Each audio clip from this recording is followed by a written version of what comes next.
you trying to figure out what the best moves to make financially are for yourself? This video is to provide off-the-cuff information on how to set yourself up for success. So the first thing you do when you graduate college or you get a new job or you just taking your personal finance situation a little bit more serious is number one is saving money. So the first thing you should do is save about 3 to 6 months worth of life expenses. So by this point in time, you'll probably know or have a good idea of how much you actually spend a month. So you would multiply that by 3 or 4 to 5 times, and that's the amount of cash that you want saved.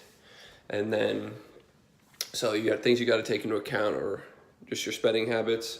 So your mortgage, how much you how much you do for groceries, eating out, maybe a little bit of lifestyle. So doing fun things. Just add that up, and that's really the main crux of what you need to save. Okay, so once you have your savings, right, you have X amount of money. What's the step number 2? Step number 2 is to worry about retirement. Start thinking about how you can set yourself up for success there. So the first one is your 401k. That's the first way to do this, and you want to invest to the base case minimum to get your company match, whatever that happens to be. So a company's gonna, if you give a certain percent of your salary, the company's gonna match a certain percent. That's base case what you want to do to at least secure that's free money that an employer's giving you. Step 2, once you establish that level of savings, then you want to think about increasing that level of 401k above what your employer matches. So right now the government limits that to $18,500. So that sounds like a huge amount of money, right? But what if I said to you, if you save this amount of money, you don't need to think about retirement at all. You could not save a single dime outside of this, and you'd be fine. So that's really what happens when you save aggressively for retirement, is your nest egg becomes secure.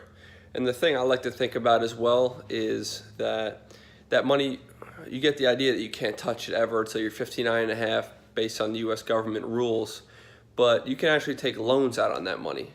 So let's say that you had a big expense coming up, or you want to start a business or something on the side.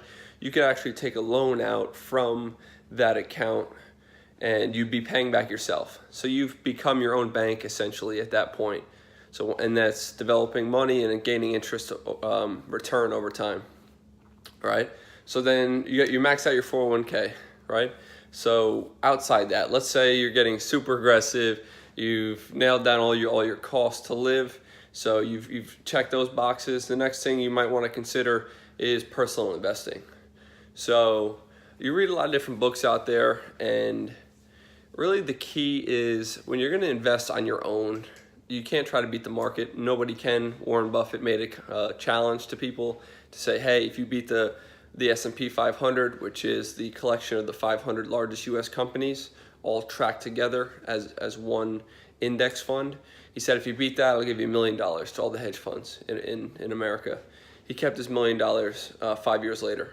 So things to consider is that you don't need to be an expert. You don't need to check this every day. What I suggest is just putting in a low-cost index fund and don't even look at it, because over time, the history of the S&P 500 has delivered 10% returns every single year on average. Yes, it has up and down years, but over the course of the last 130 years or so, you've gotten 10% returns. So you're going to double your money every 7 years. So those are really the fundamental steps in what you want to focus on when you really taking yourself seriously for financially. So number 1, that is saving for emergency fund. So if something comes up, you can handle it very easily. Number 2 is setting up your 401k and then getting to the point where you end up maxing that out. And then number 3, personal investing.